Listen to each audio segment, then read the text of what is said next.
Too Much Information is a production of iHeart Radio.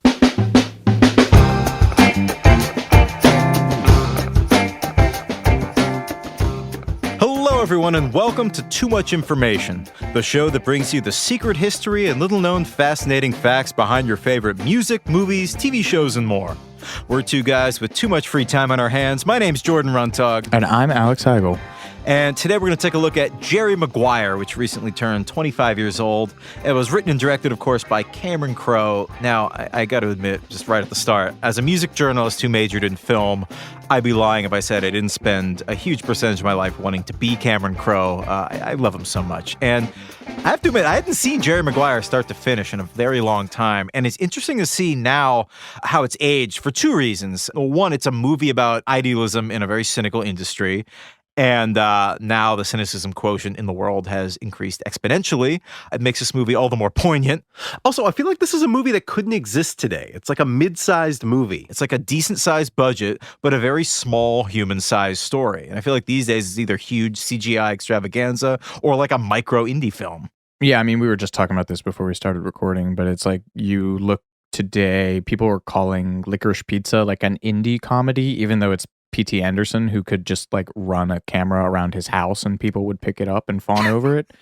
But that movie by a multiple Oscar award-winning director with huge critical cachet is considered like an indie film because the next biggest thing that came out last year that cleaned up was Spider-Man. So yes, you are completely on point with that. The plot is so strange because it's something so specific and unlikable as a sports agent, but it has this mass appeal. I mean, I was always surprised growing up. So many people I knew counted this movie as their favorite. And just having rewatched it recently, I was surprised by the amount of heart in this movie. And, Cameron Crowe would later say, I made Jerry Maguire a personal story masquerading as a mainstream movie. And yeah, he's right. I mean, he even said, I think he gave an interview with the New York Times and he said, I wanted to write a movie with a real story, the kind that shows up on TV late at night, usually in black and white, which I assume he means like a timeless movie. And damn, he did.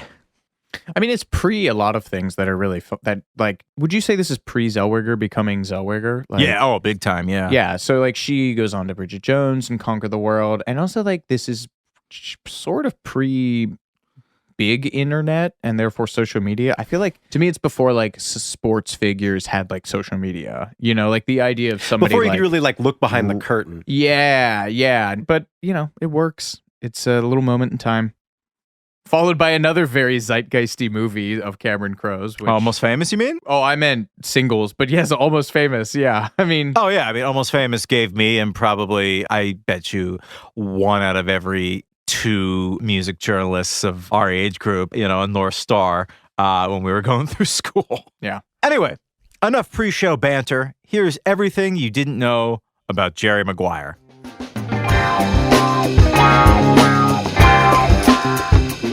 Yeah, you touched on this in the intro. Jerry Maguire really has its roots in Cameron Crowe's prior movie, 1992 Singles.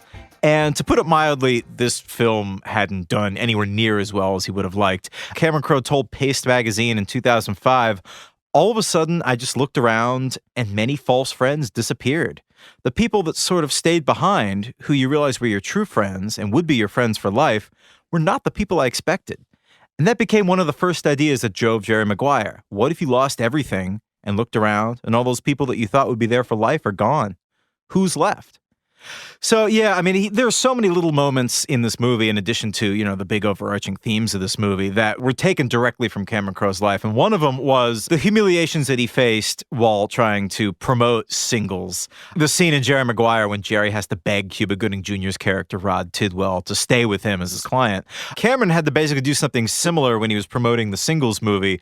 He said, like, one of the most embarrassing experiences of his professional life up to that point was studio executives wouldn't really promote the movie. Actually, I don't think they would release the movie unless Pearl Jam, who had a bit part in Singles, would promote it on MTV. And so he said, he had to go hat in hand and beg Pearl Jam to like go and do promo for him.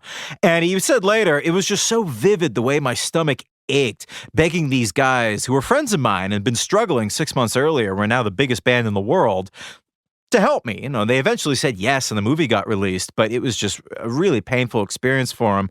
And he put a lot of that into Jerry Maguire. But Jerry Maguire is not only based on Cameron Crowe's begging of Pearl Jam to do promo for his film and the subsequent failure of said film, but several real-life people and occurrences.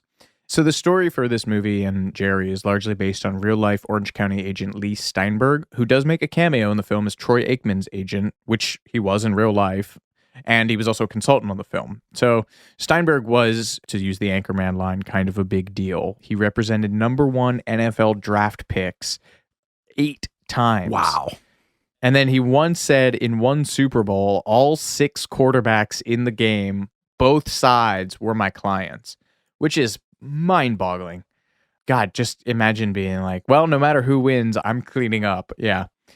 No matter who loses, Lee Steinberg wins. And this is just a bit of like inside baseball with the sports agent world in the 90s. His ex-partner, David Dunn, tried to steal a bunch of his clients, just as Jay Moore's character, Bob Sugar, does in this movie.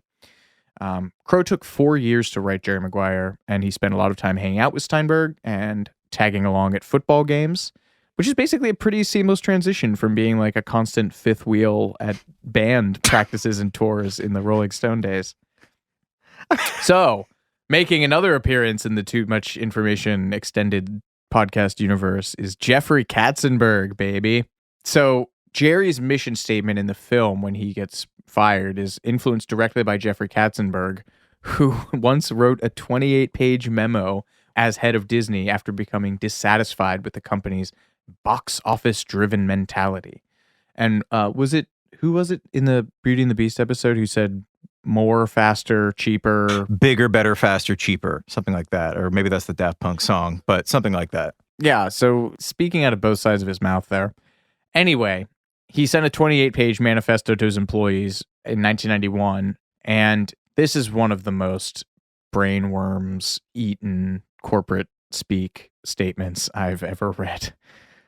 Back in 1984, I'm just going to say in part, because this is not the 28 pages. Can you imagine if I just read all 28 pages of this? It's like Andy. It's like Andy. What's that? It's like Andy Kaufman reading The Great Gatsby. Yeah. It's just like the next hour and a half. Buckle up. Back in 1984, our initial success at Disney was based on the ability to tell good stories well. Big stars, special effects, and name directors were of little importance. Of course, we started this way out of necessity. We had small budgets and not much respect. So we substituted dollars with creativity and big stars with talent we believe in. Success ensued. With success came bigger budgets and bigger names. We found ourselves attracting the caliber of talent with which event movies could be made. And more, we began making them. The result? Costs have escalated, profitability has slipped, and our level of risk has compounded. The time has come to get back to our roots. The extraordinary popularity of such films as Pretty Woman, Ghost, and Home Alone teaches the real lesson of 1990. Tell me the real lesson of 1990, Jeffrey Katzenberg. Despite all the hype and promotional noise, in the end the public will search out the movies it wants to see.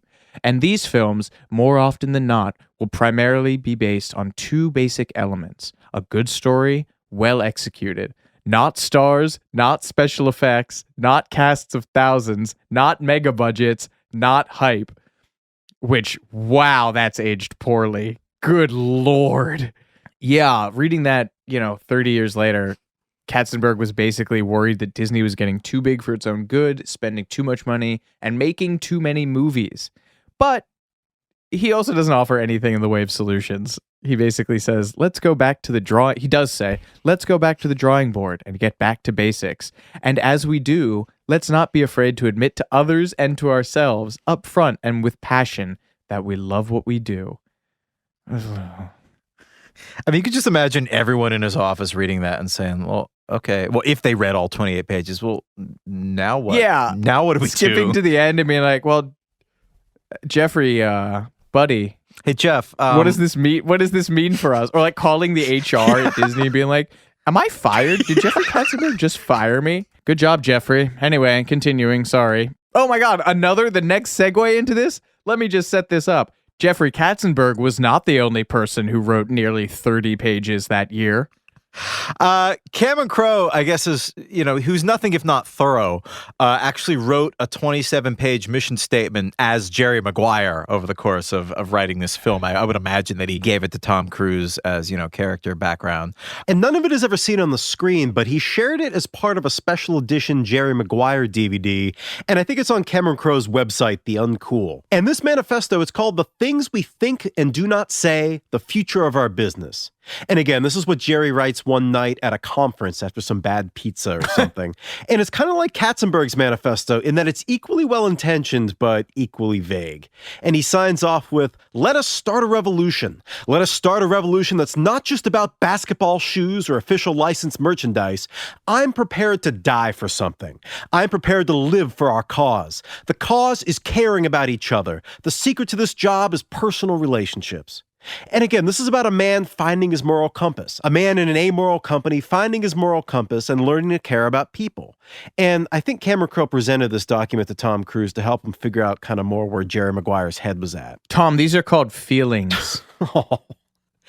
And of course, he gives this manifesto out to his colleagues, and he is fired. His nemesis, Bob Sugar, takes him out to a restaurant and fires him in public in hopes of him not causing a scene. And then Jerry rushes back to the office in a mad dash to contact his clients to take him with him.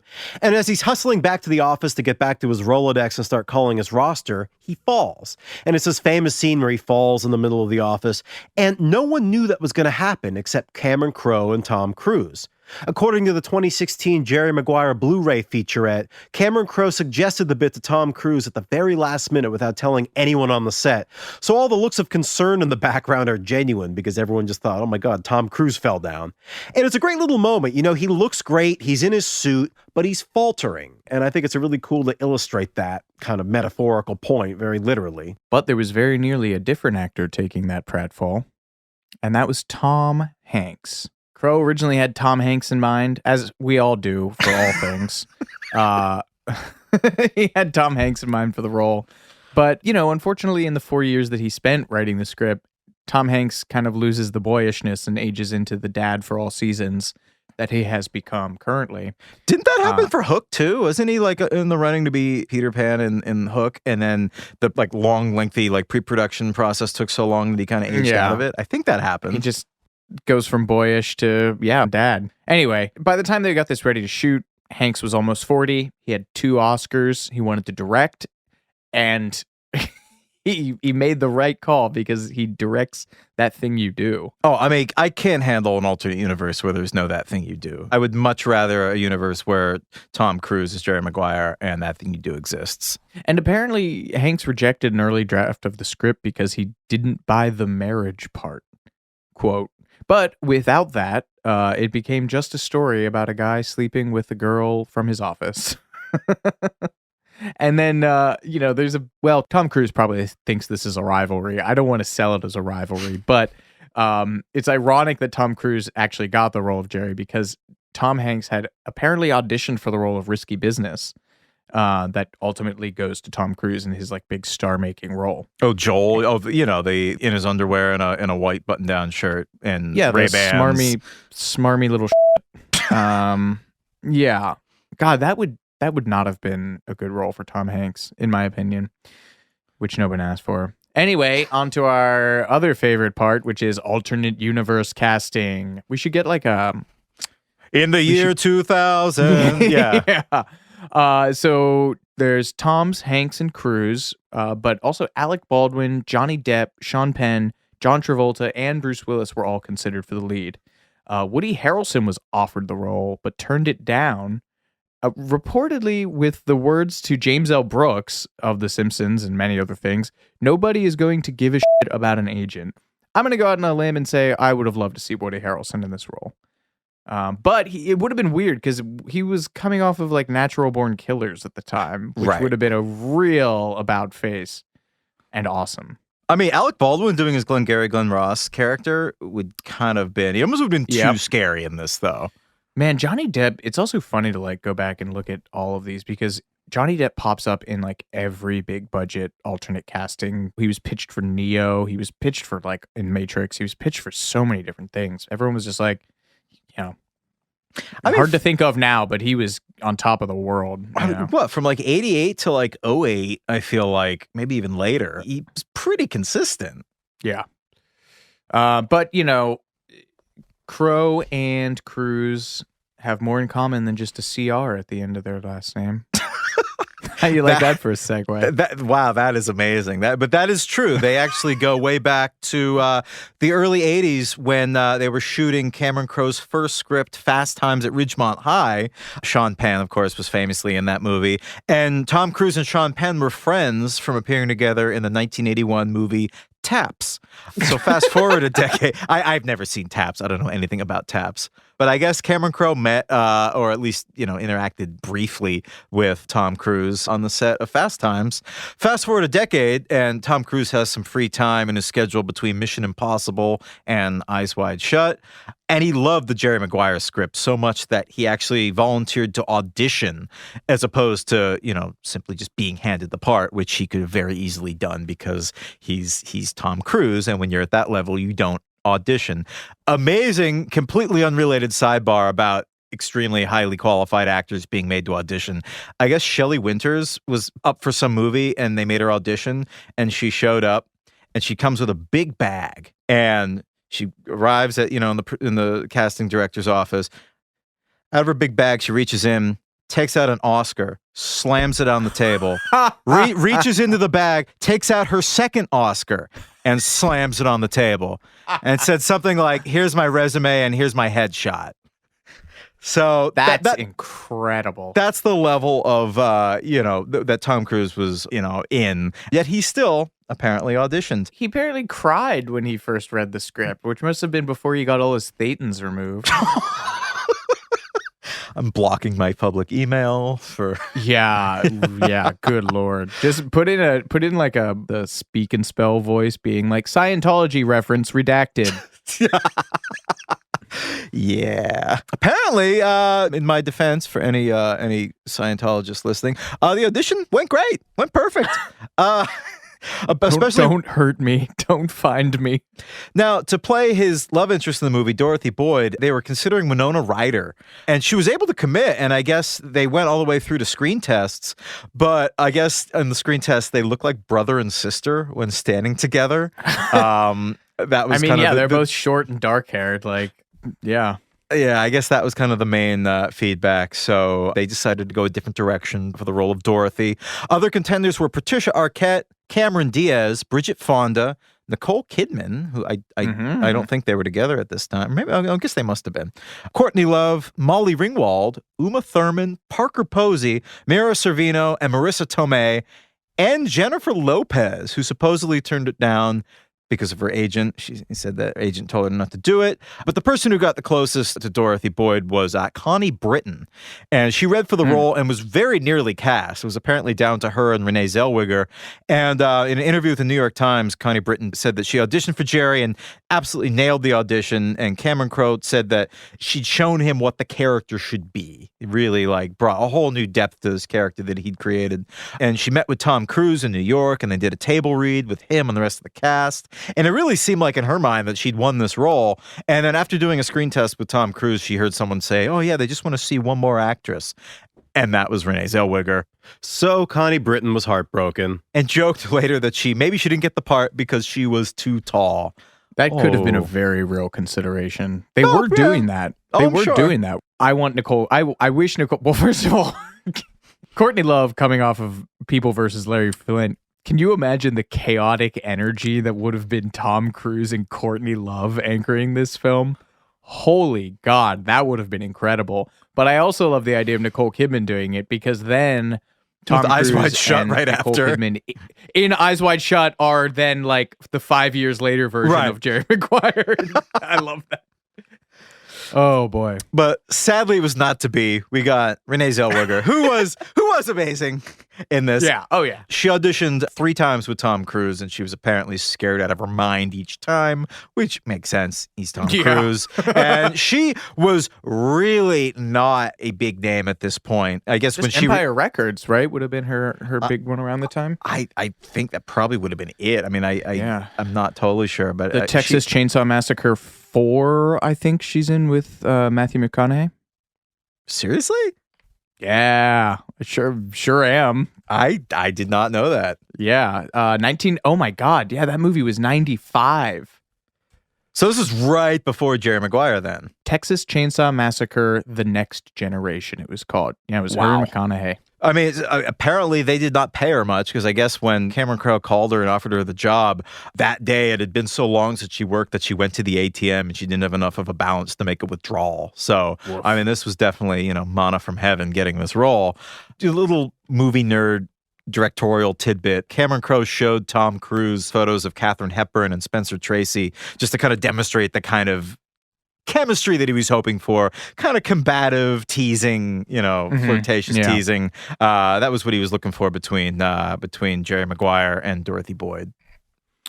And as for a very different audition story, we're now getting into Cuba Gooding Jr. Cuba Gooding Jr. beat out 50 other actors to land the role, including Jamie Foxx and Damon Wayans.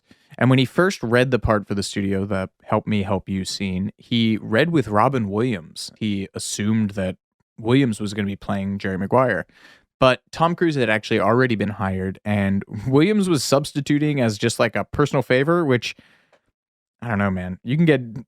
That's wild to me that they just had Robin Williams in there doing screen tests or like auditions. Just reading sides, yeah. Yeah. And then those two, actually, Gooding and Robin Williams, would go on to co-star in 1998's What Dreams May Come. Have you seen that movie? It's a very sad movie. It is devastating, yeah. It's basically one man's, Robin Williams' journey through purgatory to try to reach his wife, who is in hell because she took her own life out of depression after their two kids were killed in a car accident. I mean, it is just one thing after another after another. And of course, there's a whole other level of sad in the wake of Robin Williams' death as well. It is I think I was only able to watch it once. A powerful movie and visually really incredible. There's like a scene. Yeah, I remember it being really visually stunning. Yeah, like there's a scene where he's walking through like a Van Gogh painting or something, and it looks but that's a very different vibe than Jerry Maguire. Yeah, not least of all because Gooding and Tom Cruise had worked together before. They're both in A Few Good Men, and so Cruise was excited to work with him, and they throw in an Easter egg reference to A Few Good Men. He says, "That's truth. Can you handle it?" Which is a giant winking nod from Jack Nicholson saying you can't handle the truth in A Few Good Men. Anyway, Cameron Crowe is writing in a production journal for Rolling Stone in 1996, and he recalls that when they're doing this locker room scene, when they're doing the read for it, Cuba Gooding Jr. says, "Am I naked in this scene?" Because it's a locker room. And Cameron Crowe says, "Yes." So Cuba Gooding Jr. takes off his pants. He drops trowel and says, "Come on, let's go." Beckoning with his hand, saying, like, "Come on, let's do this. Let's read this scene. I'm going to get this part. I ain't afraid of nothing." And sure enough, he did. He was right. Yeah, he won the role. And it's interesting, Cuba Gooding Jr. is not a football player-sized man. So Crowe rewrote the part with the character description as a football player who some felt was too short for the NFL. And while we're doing our favorite alternate casting bit, Janet Jackson reportedly read for the part of Marcy Tidwell. She lost out to Regina King, who co-starred with her in 1993's Poetic Justice, but they sneak her into the film regardless because there's a poster of her hanging on the wall of Tidwell's brother, whose name is TP. He's got a Janet Jackson poster hanging on his wall, so she makes it into Jerry Maguire nonetheless. As you meditate on that, we'll be right back with more Too Much Information after these messages.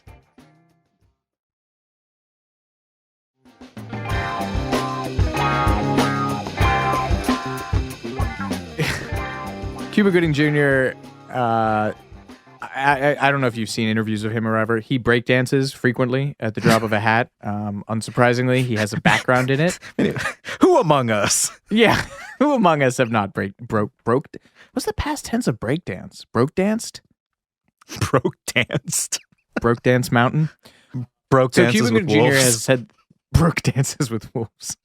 Cuba Gooding Jr. said he's one of the young dancers in the 1984 Olympics closing ceremonies in LA, performing alongside Lionel Richie. And his touchdown dance in the film Is this right? Yeah, he did all his own dancing and stunts in this movie, and his little touchdown dance that he does in Jerry Maguire was apparently choreographed by Paula Abdul, who got her start as I think she was a Dallas Cowboys cheerleader, right? Or maybe she was a Laker girl. It sounds like a Laker girl.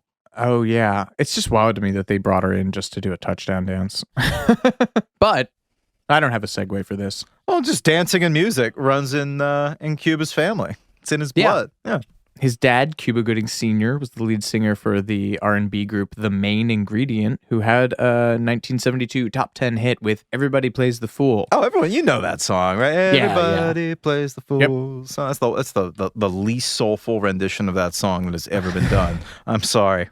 So he's talking to Graham Norton in 2012 on the BBC, and Cuba Gooding Jr. says Cuba Gooding Sr. embarrassed him on the set because this story is cringe. He introduces his dad to Tom Cruise. His dad hugs him, and he then just says, "But seriously, are you gay or not?" Which Cruise apparently took it well, laughed it off, says no. But man, can you imagine doing that like 20 years later and you just get black bagged and sent to like the Scientology compound? Good Lord. Yeah, apparently Cuba Gooding Jr. kept his dad off the set after that. Yeah, but there was a nowhere near as awkward, but also a slightly cringeworthy moment with Tom Cruise and his co-star Bonnie Hunt, who plays Dorothy Boyd's protective older sister. Bonnie Hunt said, nice to work with you again. And Tom Cruise thought she was kidding. And he had totally forgotten they'd worked together in Rain Man in, what would that have been, like 89? Many years earlier, but still. But apparently there was no hard feelings with Bonnie herself, who later said in an interview that the toughest part of filming Jerry Maguire was, quote, playing a character who doesn't like Tom Cruise. So she was very gracious about it. And now we're doing fantasy casting for Avery Bishop, who was Jerry Maguire's really rather terrifying girlfriend, very aggressive, cutthroat girlfriend. Jennifer Connelly and Meg Ryan were both offered the role of Avery Bishop, but they both turned it down. They both seemed too nice to me. Diane Lane, Alyssa Milano, Tori Spelling all auditioned. Tori Spelling would have been great, but yeah, truly. That would have been really incredible. But Kelly Preston won the part, and she knocked it out of the park. She was really, I forgot what a standout character she was. And she's not even in it that long, but I would have also liked to see Courtney Love in that role. Oh, yeah. Yeah. After being Sid and Nancy, and cornering the market on like terrible girlfriends in film. My favorite near miscasting story for Jerry Maguire is Cameron Crowe really worked so hard to try to cast his filmmaking hero, Billy Wilder, one of the greatest directors of all time. I mean, he's directed some of my favorite comedies, Some Like It Hot with Marilyn Monroe and Jack Lemmon and Tony Curtis, The 7-Year Itch, also with Marilyn Monroe, Irma La Douce with Shirley MacLaine, and then he's got like Hollywood noir classics like Sunset Boulevard and Double Indemnity. I mean, just amazing track record. And he really excelled at capturing, I think, what he himself called that bittersweet romantic feeling. And that's something that Cameron Crowe really wanted to strive for in Jerry Maguire. Crowe later said that he based the movie Jerry Maguire around Wilder's classic, The Apartment, with Jack Lemmon and Shirley MacLaine, which Cameron Crowe said is his favorite film, as it should be. It's an absolutely amazing movie. Yeah. And Crowe said, that was the one that inspired me to begin writing my own portrait of the contemporary man, that faceless guy who puts on a suit and tie every day, Jerry Maguire. And he used Shirley MacLaine's character in The Apartment, Fran Kubelik, as the kind of woman that he wanted Dorothy Boyd to be. So Cameron Crowe so revered Billy Wilder that he tried to get him to play the role of Dickie Fox, who was Jerry Maguire's mentor. And he crops up throughout the movie in interstitial cutaways offering words of wisdom. And it would have been perfect. Cameron Crowe having his own personal guru in there as being like the guy throughout the film who's sort of like the emotional compass. It would have been great. Yeah. But Wilder, who at this point hadn't made a film in 15 years, he was pushing 90. And he wasn't exactly game to start his acting career now. He'd never acted before. It took Cameron Crowe a year before he got Billy Wilder to agree to meet with him. Wilder keeps him waiting for something like 2 hours. And then when he finally arrives, he mistakes Crowe for a delivery boy, which is heartbreaking, but kind of understandable because Crowe showed up with a vintage poster of The Apartment for Billy Wilder to sign, which is Adorable. Oh, it's adorable. And I guess he Yeah, must it have had it in like one of those packing tubes or something. So, okay, you could. As you do. Yeah, as one does. And this poor guy, Crowe describes this whole protracted back and forth in the elaborate production diary that he wrote for Rolling Stone. And the dialogue in this is like something in a Billy Wilder movie. Let me read a little excerpt from it. This is Cameron Crowe talking to Billy Wilder. "There's a part I want you to play in my movie," I announced. "I don't act," he said quickly. "I won't do it." "It's just a small part." "Then I definitely won't do it," he fired back. In a flash, there it was, a strong reminder of the mind and the pen that had produced some of the world's greatest dialogue. Seeing daylight, I continued to pitch him on the part, and after a few minutes, Wilder shrugged. "Let me read it. I might do it." And Cameron Crowe says he left on a cloud. He's thrilled that there's a maybe there. And he returns a few days later with some rare cigars. I guess Wilder was a big cigar aficionado, and left him some cigars on his desk with a little note that said, "To your acting debut," which is very sweet. And so things are shaping up well. He's really thinking that Wilder might do it. And Wilder's own agent said that he's warming to it. He's feeling very positive about the project.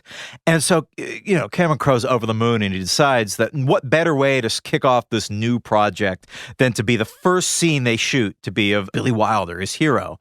So it's the first day of the shoot, and Billy Wilder's a no-show. So Crowe, poor guy.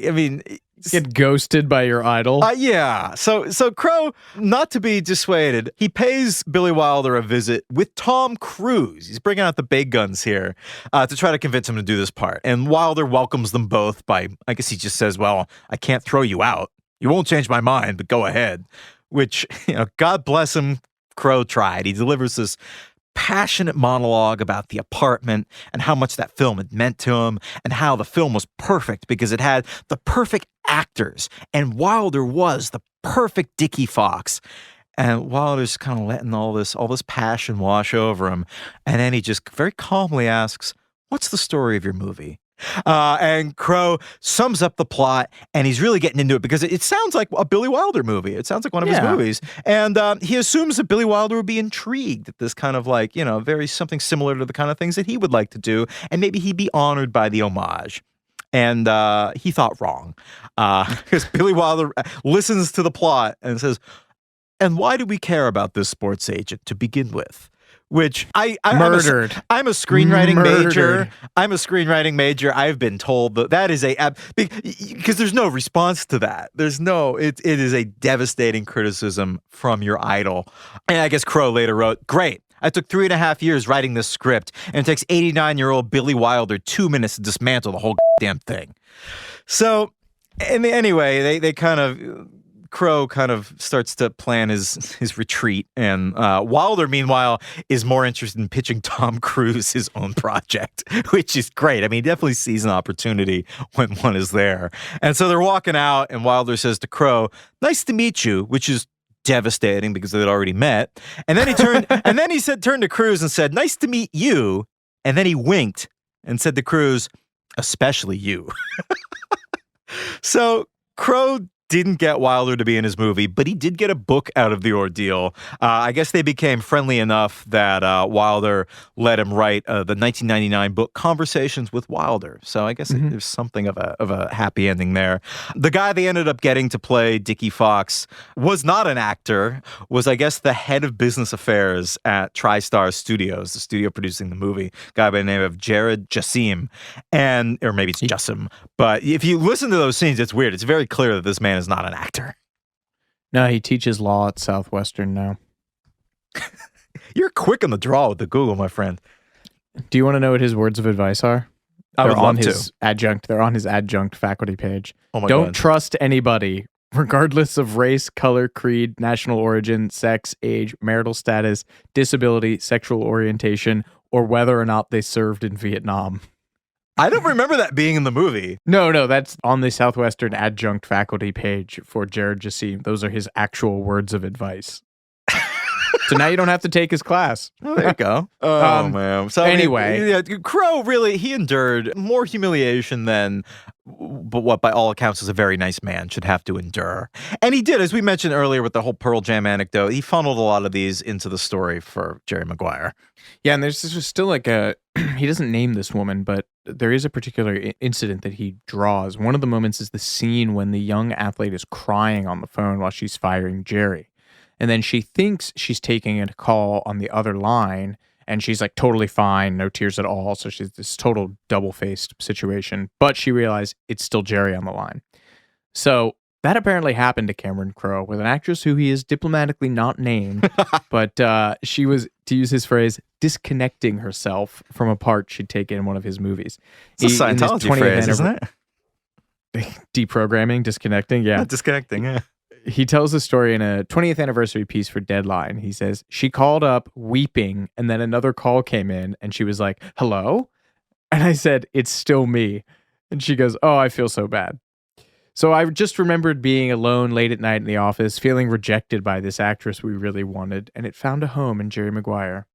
But one triumph from the casting department is that at least Cameron Crowe's mom appeared in it. Oh.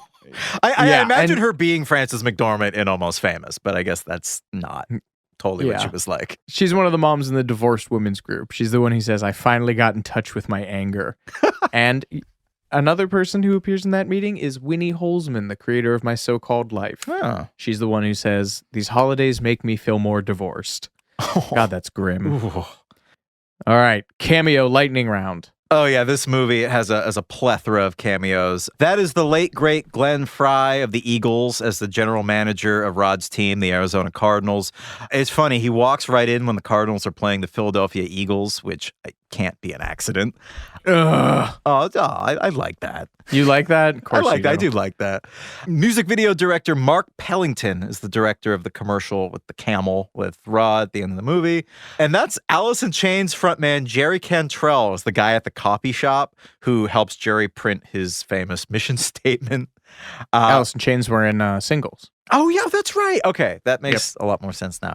And speaking of people from Cameron Crowe's past, Jan Wenner plays the character Scully, who is the head of the sports agency that Jerry Maguire works for. Jan Wenner, of course, publisher of Rolling Stone magazine, for whom Cameron Crowe once worked. And then there's a whole assortment of sports people. Commentator Roy Firestone, Philadelphia Eagles owner Jeff Lurie, Dallas Cowboys quarterback Troy Aikman, along with his real-life agent Lee Steinberg, we mentioned earlier. Steinberg was supposed to have a bigger role in this movie, playing Jerry's brother. I guess he was supposed to give a really unflattering toast at Jerry's bachelor party at the beginning of the movie. But I guess Steinberg turned the role down because he didn't want to come off as a villain in the movie. And he said, to this day, I may be the only actor who ever talked his way out of a scene with Tom Cruise. Which, probably true. So the most out of left field connection that this film has, for me at least, is Ronnie Wood, who's the eternally cool, one of the coolest guitarists of all time. He was in the Faces, he's in Birds, Stones, yeah. Apparently, and this is a story on Crowe's own website, he was in Dublin in 1993 with Pearl Jam, and they were in a bar, and Ronnie Wood walked in and yells to Crowe, there's a guy who's stalking me, and he finds me wherever I go. I don't trust him, and he seems nice, but he scares me. He says his name is Bob Sugar. Bob Sugar. Can you believe it? And then Crowe says later on he thinks that Wood was probably saying brown sugar, as in the Stones song, because Ronnie Wood probably at this point was drunk.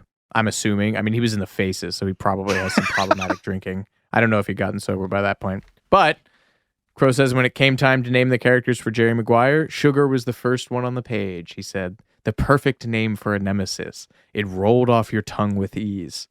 It is a great name. It is a really incredible name.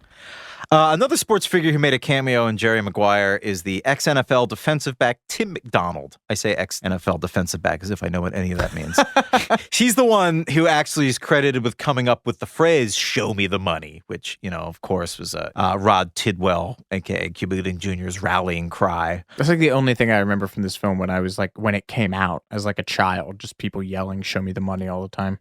Yeah, Cuba, I mean, he's nothing if not effusive. I think in his Oscars speech, I think it's probably the record for the most number of times that somebody just yelled, "I love you" at the dais at the Academy Awards ceremony. He's an effusive man. Yeah, he is. And he's still using that line. I mean, in August of 2021, one of our reporters at Page 6 has a piece that apparently he was in East Hampton partying, and he burst into the kitchen at a Japanese restaurant and personally thanked the kitchen staff for the sushi, which he was apparently very taken with, and kept yelling, "Show me the sushi." Which they already had done. They had showed him the sushi and the sashimi and probably some. And so he's screaming this at them, right? This is like full volume. I imagine. I just imagine a bunch of like poor sushi place workers, like probably none of whom were born when this movie came up, just like looking up at him and being like, "Why are you screaming this to me? Like, we did show you the sushi." We're going to take a quick break, but we'll be right back with more Too Much Information in just a moment.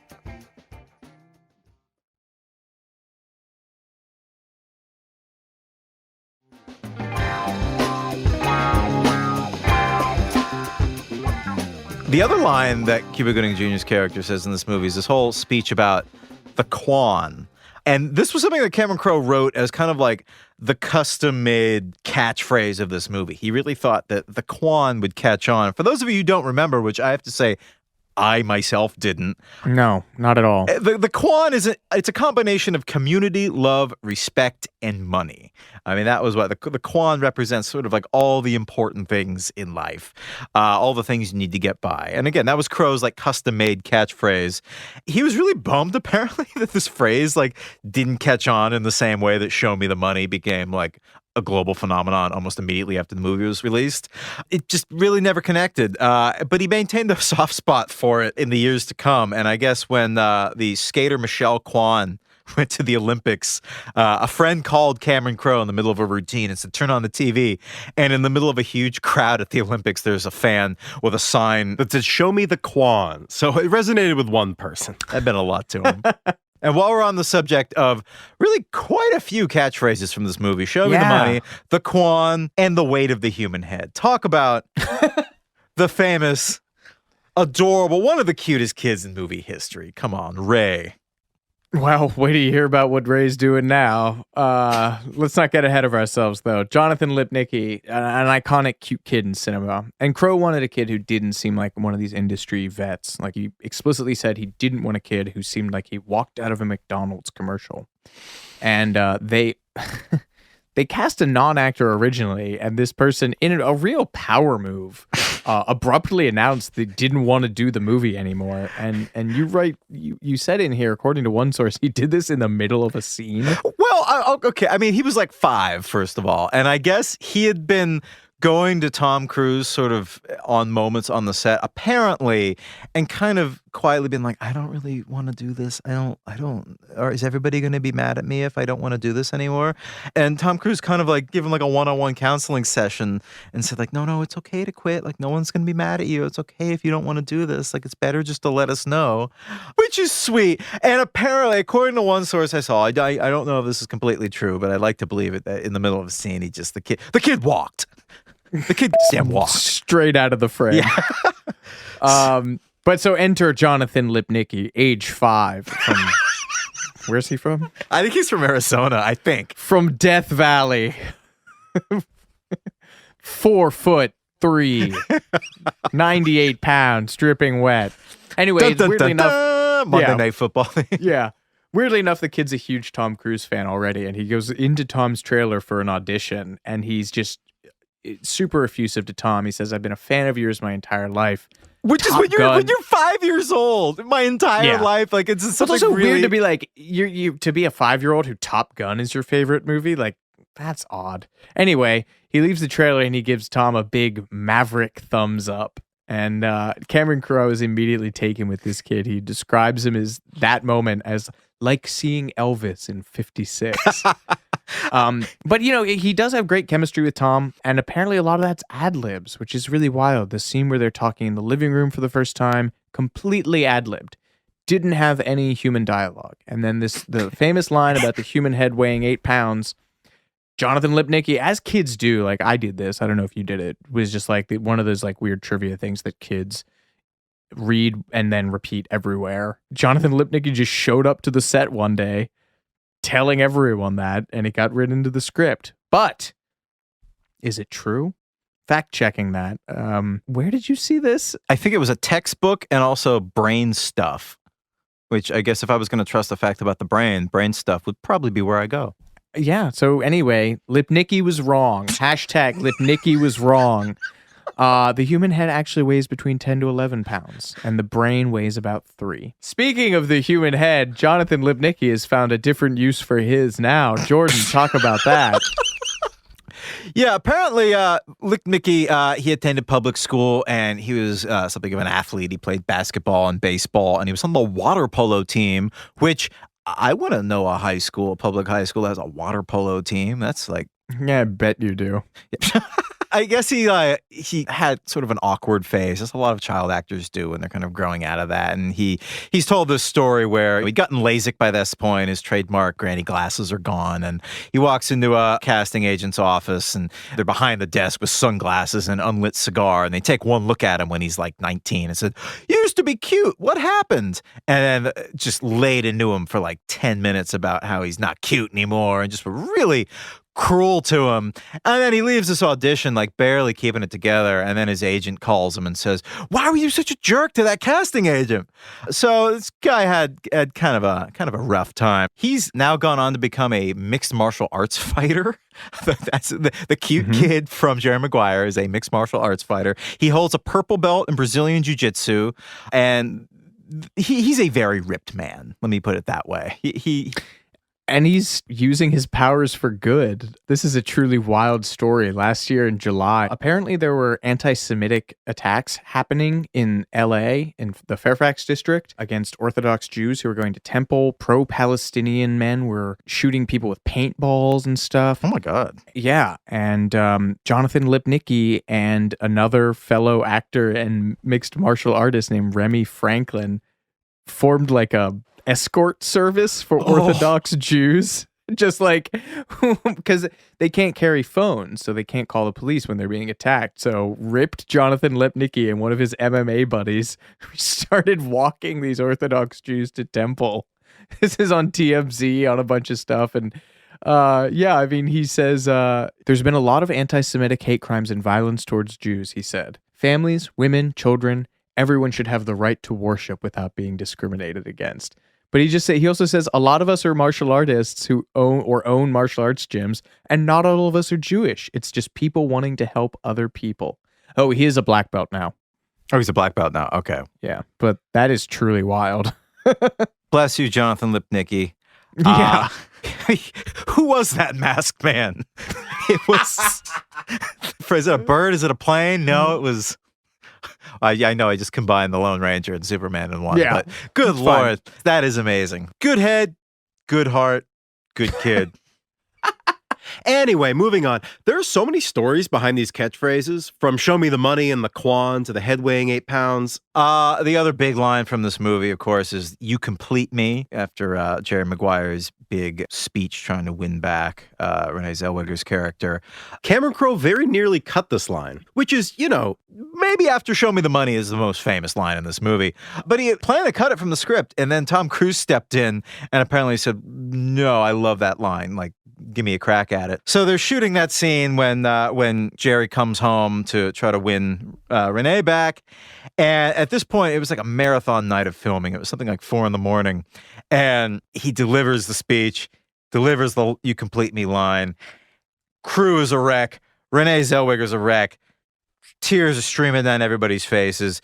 Just delivered the line so perfectly and powerfully right at her. Really sold the line, and it became, one of the most famous lines in movie history. There's another line in this movie that had a bumpy ride before making it into the finished film. Renee Zellweger didn't know how to say the "you had me at hello" line, and actually thought it was a typo when she first was reading the script. Talking about Cameron Crowe's dialogue, I guess in Say Anything, which was Cameron Crowe's directorial debut, and he wrote the script too. I guess John Cusack told him that his writing isn't easy to act because, and this is John Cusack talking, the key is to play it as if it's real life. And real life is not easy to act because real life is mostly boring. So I guess it's kind of become something of a thing that Cameron Crowe's lines are so true to real life and kind of personal and human that it's kind of hard to eke a lot of emotion out of him sometimes. And one of these lines was Dorothy Boyd's "You Had Me at Hello." As I said earlier, I mean, in an interview that Renee Zellweger gave with Newsday years later, she said it took her many, many tries to get an inflection of that line that worked. She kept saying, like, it was so funny because when I read it, I didn't get it. I thought it was a typo. I kept looking at it. It was the one thing in the script that I was looking at going, is that right? Can that be right? And eventually, after many, many takes, she got that famous inflection, the broken voice that works. And it's the moment that we know and love.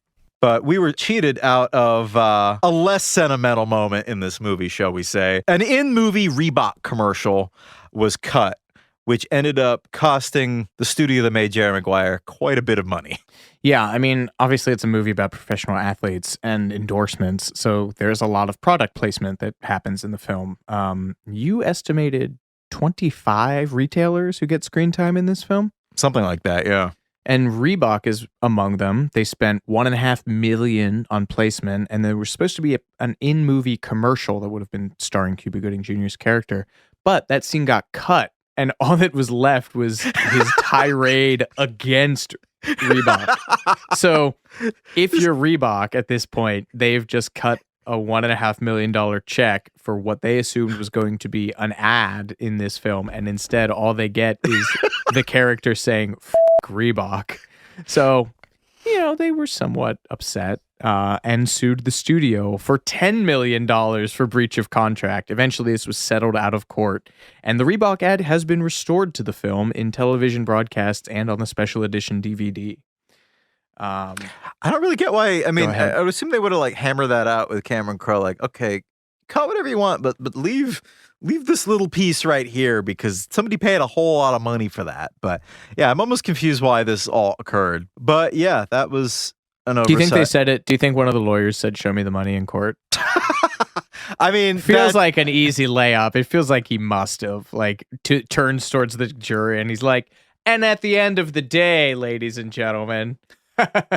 So the film comes out, and you know obviously it's a smash. I mean, it's they could afford to pay Reebok. Let's put it that way. Yeah, I was gonna say they were just a drop in the bucket. Tom Cruise's 5th consecutive $100 million plus movie, wow. which is he set a new record with it, and it didn't just make money hand over fist. It made money hand over fist for its budget. It grossed $273 million worldwide, against a reported $50 million budget. Ninth crazy. Highest grossing film of 96. The film was nominated for 5 Academy Awards, including Best Picture and Best Actor, and Cuba Gooding Jr. wins Best Supporting Actor and turns in one of the all-time acceptance speeches during it. Yeah, Ebert gave it 3 out of 4. Writing in Variety, Todd McCarthy said, Jerry Maguire runs an unusual pattern on its way to scoring an unexpected number of emotional, social, and entertaining points. So threw a lot of football references into that. Good job, McCarthy. Hit the showers. And no less an authority than former Green Bay Packers Vice President Andrew Brandt has co-signed the film as far as the sports agent world, especially the lengths to which agents will go to retain or pilfer clients. And he also said, it also captured the financial, emotional, and psychological investment that goes far beyond negotiating contracts. Oh. So there you go. Good job, Cameron. All right. Yeah. I mean, again, this is a guy who approaches these movies like he did his well-researched articles when he tagged along with bands like, Fleetwood Mac, Led Zeppelin, who else? The Who. I mean, good Lord. So, yeah. Stillwater. Stillwater, right. And before we go, we've got some little fun fact odds and ends that don't really fit anywhere else. When Jerry is helping Dorothy move, one of the boxes he's carrying has the game Risk in it.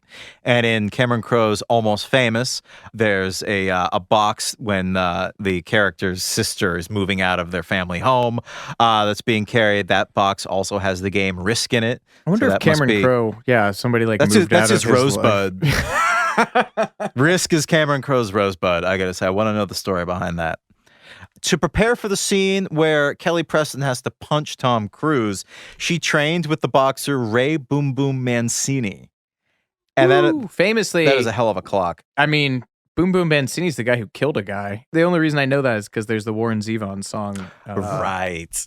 About him, where he apparently not a nice man, because he says, so Boom Boom Mancini was boxing a 15-round match with a guy named Kim Dooku, who's a South Korean boxer, and he died after the match. And Warren Zevon wrote a song called Boom Boom Mancini that is about this match. And apparently an apocryphal quote from Boom Boom Mancini said, someone should have stopped the fight.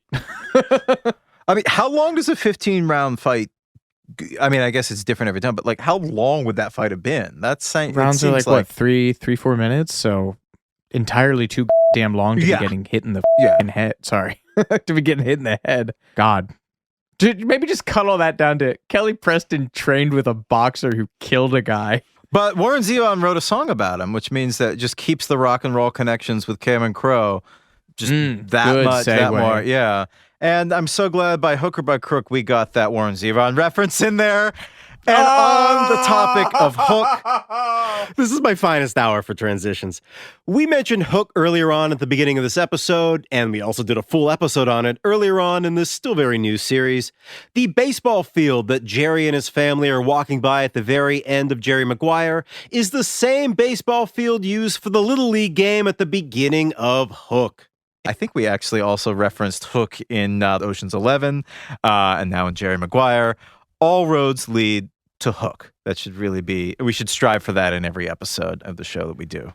And if you want to tweet at us about this episode, please do so using the hashtag All Roads Lead to Hook. Well, Heigl, I don't say this enough, but you complete me, and I think we've completed this episode. Is there anything that we're missing? You made me physically ill with that. You should have just panned.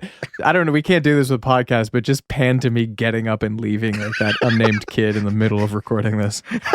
I'm Alex Heigl. And I'm Jordan Runtagh. Thank you so much for listening.